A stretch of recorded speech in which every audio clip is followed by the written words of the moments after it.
नागावली नदी में पशि फटो उठाइबा है काल। नदीर गभीर पानी में बुड़ी आंध्र प्रदेश जड़े पर्यटक मृत्यु होती।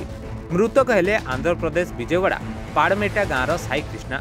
सूचना अनुसार गतकाली विजयवाड़ा अंचल गोटे परिवार 16 जन पर्यटक अधिष्ठात्री देवी माँ मझी घरियाणी दर्शन करते। आज सकाल 11टा समय उक्त पर्यटक माने मारीगुड़ा दे प्रवाहित होता नागावली नदी में गाधेबा आसीथिले। सही समय साई कृष्णा नदी भितर को जाई फटो उठाइथिले।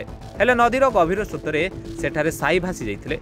मना मेनार ताड़ेंगे आज्ञा आज मजगेरी गुड़े आसते विजयवाड़ू विजयवाड़ा पाड़माटा बोलिक ग्राम किंतु आसवा सांगे नदी में हुल्ले सेठारू से पिला बाहरला ना निज परिवार एका अच्छा आसवा संगे संगे ना कि आम पायरी टेस्ट मैंने आमती कि महल को काढ़ले आमती है बोले आज्ञा मजगेरी तरस आसिक सेठी ताईक आसिकिना नदी कूल आसिकी माने भितर पशिबार एका टे दुर्भाग्य कथा आने कौन करूँ आम गाँ लोक देखला बेलू एटी बोले कहले मात्र किंतु आमर से भितर एका बुड़ी जाइतिला से नदी भी बेसी गभीर अच्छी एपाई पायरी स्टेशन पुलिस मान कह उद्धार करले।